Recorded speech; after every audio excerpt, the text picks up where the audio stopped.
Bonjour à tous. Il y a deux bons réflexes quand on se bat pour la France. S'abonner à cette chaîne YouTube si ça n'est pas déjà fait et rejoindre le mouvement Les Patriotes que je préside. Le lien pour adhérer aux Patriotes se trouve en description sous cette vidéo. Je vous attends. Merci beaucoup. L'Oréal qui veut interdire les mots clairs, blanchissants sur ses produits cosmétiques. Des ministres qui mettent le genou à terre. Des statues déboulonnées.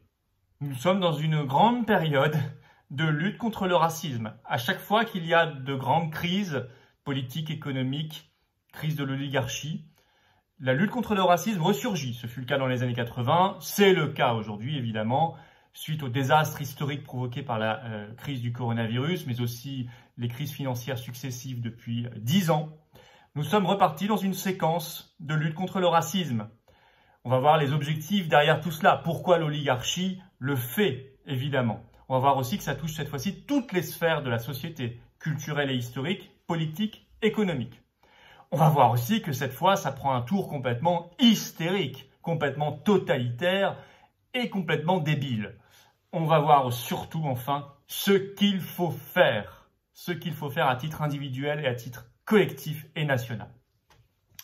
Alors je disais, cette lutte contre le racisme, cette fois-ci la nouvelle campagne 2020, qui a commencé d'ailleurs depuis quelques temps, même un peu avant 2020, mais qui s'hystérise depuis la fin de la crise du coronavirus, prend un tour complètement débile, complètement totalitaire, complètement hystérique, comme on n'avait jamais vu, et contamine toutes les sphères de la société, jusqu'à tomber dans l'absurde, l'idiot le plus total. Alors, d'abord et avant tout, je pense que avant même de savoir dans quel but c'est fait, et il y a évidemment un objectif évident, on va y revenir, ça témoigne quand même de l'effondrement général de l'Occident. Je crois que c'est un effondrement général par chaos, alors voulu par certains, mais pas forcément voulu par tous, c'est aussi un état de fait. Nous sommes en train d'assister sous nos yeux à l'effondrement de l'Occident qui avait la domination sur le monde depuis des siècles et des siècles. Il y a d'autres objectifs beaucoup plus cyniques et politiques derrière cela. D'abord, un objectif de diversion évident. Que ce soit de la part des politiques ou de la part des transnationales, des grandes multinationales, il y a de la diversion. Il y a aussi un objectif de division. Division du peuple entre lui-même à un moment où il pourrait se coaliser contre ses maîtres. On va y revenir. Et puis, c'est vrai qu'en effaçant les gloires du passé, il y a également un objectif de destruction des nations au cœur. Quand on détruit le passé d'une nation, ce lien commun qui s'est tissé entre ce qui fait une nation, un peuple, on la détruit, c'est la volonté en tout cas de la détruire au cœur. On va y revenir. Alors, ça touche toutes les sphères, je vous l'ai dit. D'abord la sphère historique et culturelle. Leur grand combat, c'est pas le seul, mais leur combat étendard médiatique, c'est le déboulonnement des statues, voire la destruction des statues. Ça vient des États-Unis, ils l'ont fait déjà notamment avec Christophe Colomb et pas que. En France, c'est une figure qui est très prise pour cible, c'est Colbert, le ministre de Louis XIV, notamment donc ce jet de peinture rouge et ce tag négrophobie d'État le 23 juin contre la statue de Colbert juste devant l'Assemblée nationale, évidemment. Mais aussi en France, Federbe est pris pour cible, notamment à Lille. Schœlcher a déjà été déboulonné en Martinique. De Gaulle, Napoléon sont pris pour cible. Alors De Gaulle, par exemple, le 13 juin en Seine-Saint-Denis, dégradé par de la peinture jaune. Une statue également dans le Nord, à Aumont, le 15 juin, avec cette inscription, ce tag esclavagiste, complètement délirant, sur une statue du général De Gaulle. Napoléon attaqué également hier en Vendée, une statue évidemment attaquée. Ils ont toujours des prétextes, notamment Schœlcher, c'est complètement délirant parce qu'il fait partie de ceux qui ont aboli l'esclavage en 1848, mais il vous explique qu'en fait, il faut le déboulonner parce que si on célèbre Schœlcher, on ne célèbre pas ceux qui se sont battus localement contre l'esclavage, etc. De Gaulle esclavagiste, c'est une bêtise, une absurdité totale, mais on voit bien que ce sont des prétextes, ils font des anachronismes volontairement. Et puis pour certains, pas volontairement parce qu'ils sont juste idiots, ils manquent de culture générale, ça ce sont les petites mains sur le terrain, mais ceux qui commandent tout ça le savent. En fait, ce qui est ciblé, c'est la France, évidemment. C'est les gloires de l'histoire de France, on va y revenir. Alors ça contamine aussi cette lutte contre le racisme hystérique et débile, mais totalitaire, ça contamine aussi le champ politique. Alors en France, vous avez le ministre de l'Intérieur, M. Castaner, qui le 9 juin, dans une interview à BFM TV, dit qu'il serait prêt à mettre un genou à terre contre le racisme. Ministre de l'Intérieur. Et Valeurs Actuelles a révélé dans un article le 16 juin que ce même Castaner avait même envisagé une cérémonie officielle place Beauvau, donc siège du ministère de l'Intérieur à Paris, avec des policiers et des gendarmes volontaires, et tout le monde se serait mis à genoux et ça aurait été photographié et filmé et mis sur les réseaux sociaux. Bon, ça s'est pas fait finalement, mais on voit qu'ils sont prêts à aller très très loin. Se mettre à genoux, c'est vraiment un symbole de soumission, quoi qu'on nous dise. Hein. Dans les cultures traditionnelles, le seul devant lequel on se met à genoux, c'est Dieu. Voilà, je rappelle quand même. Alors d'autres l'ont fait, d'autres politiques l'ont fait déjà en manifestation. Hein. Le député France Insoumise Adrien Quatennens l'a fait, 9 juin à Paris, Jean-Luc Mélenchon aussi, des leaders des Verts également. Le Premier ministre canadien Justin Trudeau l'a fait également en juin au Canada en manifestation à genoux. Voilà. Par ailleurs, il faut mettre dans le cadre aussi de cette hystérie dans la lutte contre le racisme dans le champ politique, il faut mettre dans ce cadre la réactivation en urgence de la loi Avia. Je rappelle que la loi Avia de censure des réseaux sociaux, c'est la première loi qu'ils ont votée juste après le déconfinement, comme si c'était urgent. Et évidemment, l'objectif principal de cette loi Avia, c'était de lutter contre, l'objectif officiel, hein, de lutter contre la haine et le racisme. On voit qu'on était bien dans cette logique-là. Ça allait tellement loin dans la censure que le Conseil constitutionnel, Dieu merci, l'a très largement censuré. Je vous en ai fait une vidéo là-dessus. Mais attention, ils n'ont pas lâché les armes. Hein. Il faut rester extrêmement vigilant. Après le champ historique et culturel, le champ politique, cette lutte hystérique et débile contre le racisme, mais totalitaire, contamine aussi le champ économique. Quand je dis le champ économique, attention, il ne s'agit pas du petit créateur d'entreprise, du petit artisan, du petit commerçant, de la PME. Ça, ils sont dans le bon sens, ils sont dans la vie réelle, dans l'économie réelle. Non. Il s'agit bien sûr de l'oligarchie, et donc c'est-à-dire les transnationales, les multinationales et les GAFAM. GAFAM, Google, Facebook, enfin tous les réseaux sociaux, Amazon, etc. Ce qui prouve d'ailleurs au passage, j'y reviendrai, mais que tous ceux qui pensent, quand ils sont dans ces manifestations, Adama Traoré et autres, de lutte contre le racisme, tous ceux qui pensent sincèrement ou de bonne foi, parce qu'ils sont manipulés et qui n'ont pas la culture générale suffisante pour le savoir, qui sont en train de participer à une révolution, doivent se poser une question. Est-ce qu'on a déjà vu une révolution sincère et réelle du peuple avec comme slogan et comme marque dans le dos Nike, Facebook et Amazon? Est-ce que ça existe? Est-ce que les Gilets jaunes, eux, ont été soutenus par Nike, Facebook et Amazon? Bien sûr que non. C'est peut-être une révolution, mais c'est une révolution au bénéfice exclusif de l'oligarchie, évidemment. Alors là, on tombe dans le champ économique, dans l'hystérie et le ridicule le plus total, si vous voulez. D'ailleurs, je pense que si des historiens dans 200 ans se penchent sur notre époque et regardent l'Occident maintenant, ils ne pourront que penser, que en déduire qu'il y a eu à notre époque une chute brutale du niveau et une chute brutale de l'intelligence collective. Voilà, parce que c'est effectivement d'une bêtise sans nom. Par exemple, le 26 juin, Coca-Cola a annoncé suspendre pendant au moins 30 jours toute publicité sur le réseau social Facebook, parce que, je cite, « Il n'y a pas de place dans le monde et sur les réseaux sociaux pour le racisme ». Ça, c'est la phrase de James Quincy, qui est PDG de Coca-Cola Monde, numéro 1. Le but, c'est de faire pression sur Facebook et sur les plateformes en général pour qu'elles censurent davantage. Et puis afficher, faire de la publicité sur ce sujet-là, j'y reviendrai. En fait, Coca-Cola fait ça en parallèle d'une campagne qui existe en ce moment aux États-Unis qui s'appelle Stop Hate for Profit, stopper la haine pour faire du profit en français. C'est une campagne de boycott des publicités sur Facebook au mois de juillet, lancée et menée par des associations américaines comme Color of Change, Sleeping Giant, etc. Je vous dirai qui finance tout ça derrière, hein, parce qu'il faut quand même en être conscient. Donc même objectif, c'est faire pression sur Facebook et les réseaux sociaux. Le même jour, donc 26 juin, décision très équivalente de la part d'une autre multinationale, Unilever, donc qui travaille dans l'agroalimentaire et les cosmétiques, qui va stopper aux États-Unis au moins jusqu'à fin 2020 toutes ces publicités sur Facebook, Twitter, Instagram, 3 réseaux sociaux.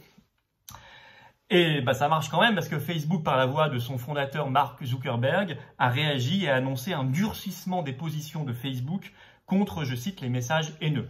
Ça veut dire, attendez-vous à encore plus de censure, sachant que derrière message haineux, la haine, je ne sais pas très bien ce qu'on met. On met un peu ce qu'on veut, évidemment. Alors, L'Oréal est allé encore plus loin. Alors, ça a été annoncé le 27 juin. Vous en avez sans doute entendu parler, ça fait du bruit. L'Oréal a annoncé qu'il supprimerait certains mots de ses produits destinés à uniformiser la peau. Alors, les mots visés, c'est notamment le mot clair, l'adjectif, le mot blanchissement. Bon. Alors là, si vous voulez, on est vraiment dans le... Là, on est presque dans la psychiatrie, si vous voulez. On est Là, il faut aller à l'hôpital psychiatrique, si vous voulez. On est dans le stupide, on est dans le racialiste, par ailleurs, évidemment. Hein. Le mot blanc devient en soi, ou clair devient en soi raciste. Donc, on est dans le racialisme pur et simple, on est dans un truc très grave. Donc, il y a une campagne, j'arrête L'Oréal, où il faut arrêter tout ça. Mais il faut aller beaucoup plus loin que L'Oréal et simplement ce marketing-là. Il faut aller voir les causes derrière. On va y revenir dans la deuxième partie de la vidéo. Alors, un autre exemple, dans le champ économique toujours, de grands groupes, c'est Uncle Ben's, la marque de riz, vous connaissez, ça fait partie du groupe Mars.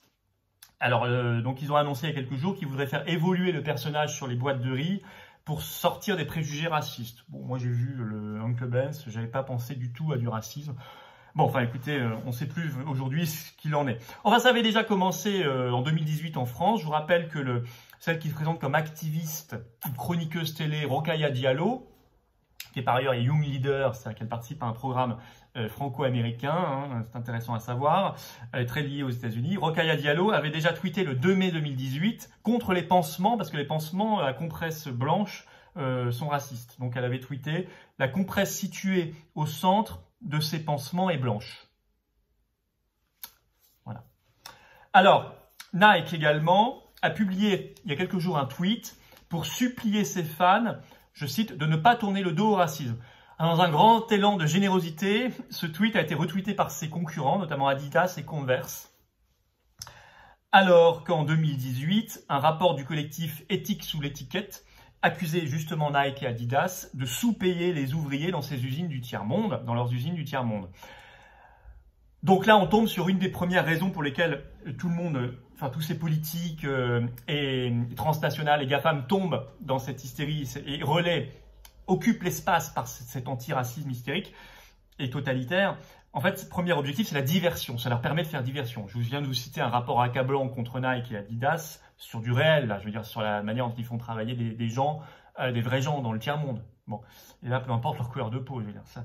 Et donc, ça leur permet de se donner bonne conscience. Voilà.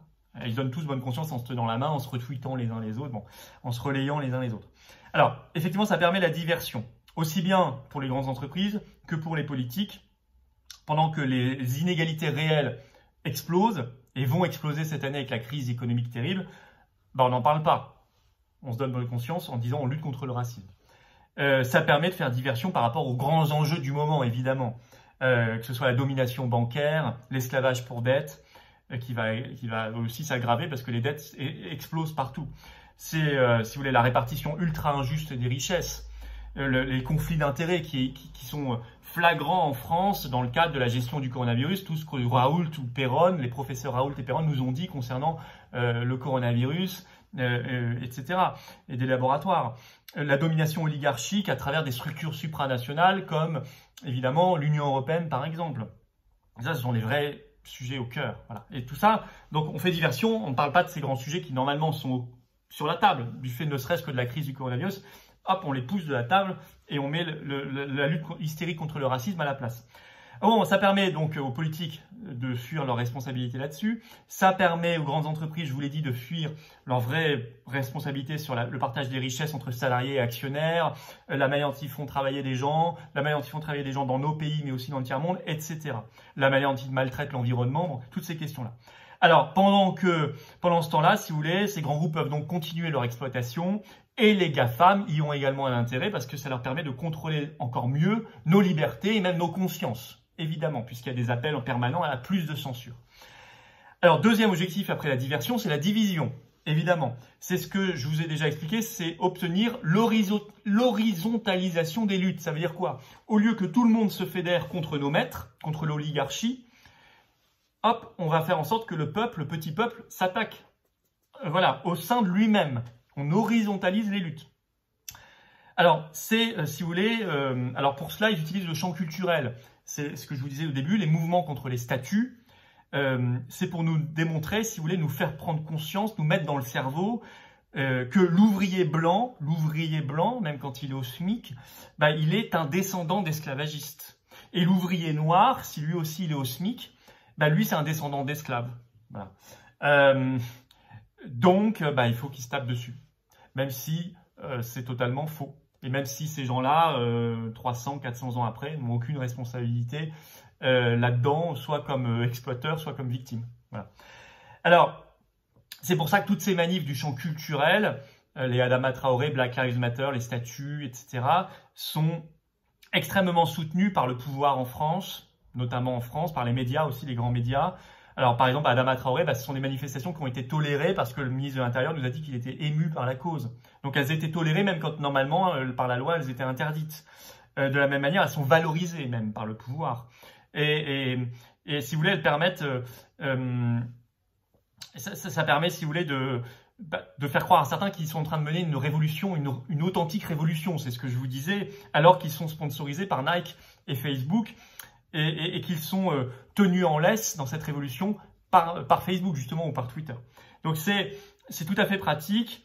C'est la division. Donc, la division du peuple pour l'endormir et le mener à une situation quasiment de guerre civile. Le troisième objectif, c'est évidemment de détruire les États-nations. Bien sûr. La France, par exemple. De les fragmenter le plus possible, les réduire en miettes. De réduire donc nos défenses immunitaires, nos résistances. Pourquoi? Parce que, si vous voulez, face à l'oligarchie, la seule structure qui peut résister, c'est l'État-nation. Si on est éparpillé, on ne peut plus résister, on est dominé. Et donc, comment on fait? Eh bien, il faut faire en sorte qu'il y ait de la diversion, qu'il y ait de la division. Il faut aussi faire en sorte que, si vous voulez, que les gens soient désarmés moralement et politiquement. Sur le sujet de l'oligarchie, sur le sujet de l'immigration aussi. Il faut diaboliser. Toute remise en cause de l'immigration massive doit être diabolisée. C'est du racisme. On vous explique que c'est du racisme. Il faut par ailleurs détruire l'État-nation en rendant honteux le patriotisme. Notamment, il faut que les gens soient honteux en permanence, baissent la tête, mettent un genou à terre. Par exemple, honteux de leur histoire, pas fiers, jamais fiers. Tout est sale dans votre histoire. C'est ce qu'on est en train de vous expliquer. Tout ce que vous croyez même grand, Colbert, le colbertisme, De Gaulle, Napoléon, c'est sale. Même Schulcher, c'est sale. Tout est sale. Et ça peut aller très loin. Les écrivains, la même chose. Tout le monde. Voilà. Et donc, certains sont coupables par nature. Voilà. Alors, pour donner plus de corps à tout ça, ils ont même inventé, si vous voulez, une rhétorique de propagande pseudo-scientifique, avec des nouveaux mots. Alors, à base de jargon, justement, pseudo-scientifique, c'est le privilège blanc, le racisme systémique, décolonial, le racisme d'État, etc. Alors ça, il y a un article dans Le Monde du 27 juin qui s'appelle « Les mots neufs de l'antiracisme », qui est plutôt valorisant, bien sûr, puisque c'est Le Monde pour tout ça, mais qui étudie tous ces nouveaux mots de cette nouvelle génération hystérique, débile et totalitaire de l'antiracisme. Alors derrière, dans le champ culturel qui est très utilisé, les manifestations, le déboulonnement des statues, etc., on retrouve des groupes activistes, très minoritaires en réalité, mais qui sont financés par les mêmes. Voilà. Donc tout, si vous voulez, c'est un cercle politique, multinational, GAFAM, activistes culturels, c'est un cercle, ce sont les mêmes, ça se partage. Donc par exemple, je vous ai déjà dit que le mouvement Black Lives Matter, né en 2013, a reçu 100 millions de dollars de la fondation Ford, qui regroupe des grandes entreprises. Mais ils ont reçu depuis beaucoup d'argent de beaucoup d'autres. En France, le CCIF, Collectif contre l'islamophobie en France, qui joue aussi bien la carte de la division, on avait su par les Soros Leaks en 2016 qu'il était en partie financé par l'Open Society, c'est-à-dire la fondation de George Soros. Même chose pour la Ligue des droits de l'homme. Alors, comité Adama Traoré qui organise ces manifestations, avec comme étendard la sœur Assa Traoré, j'ai pas encore le financement, mais je sais que la LDH y est très présente. Ça ne m'étonnerait pas qu'il y ait un peu d'Open Society derrière tout ça. Il faut creuser. En tout cas, les journalistes ne creusent pas. Moi, je les appelle à creuser, évidemment. C'est un peu le bras armé culturel, si vous voulez, tout ça, des grandes transnationales et des politiques de l'oligarchie derrière. Mais ce qui est intéressant, par exemple, l'article de Causeur du 19 juin, du journal Causeur, a révélé que Assa Traoré, elle était pendant 1 an en arrêt maladie, mais en même temps, pendant 1 an, elle militait partout. Et elle était en arrêt maladie du salarié de l'œuvre de protection des enfants juifs, baron Édouard de Rothschild, voilà, jusque décembre 2019. Alors, qu'est-ce qu'il faut faire?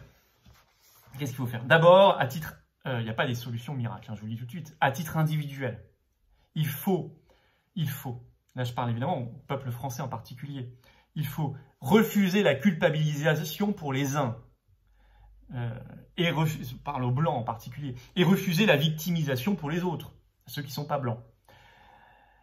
Dans les deux cas, vous êtes manipulé. Qu'on vous fasse culpabiliser ou qu'on vous transforme en victime éternelle, même en vous flattant pour aller dans ce sens-là, vous êtes manipulé.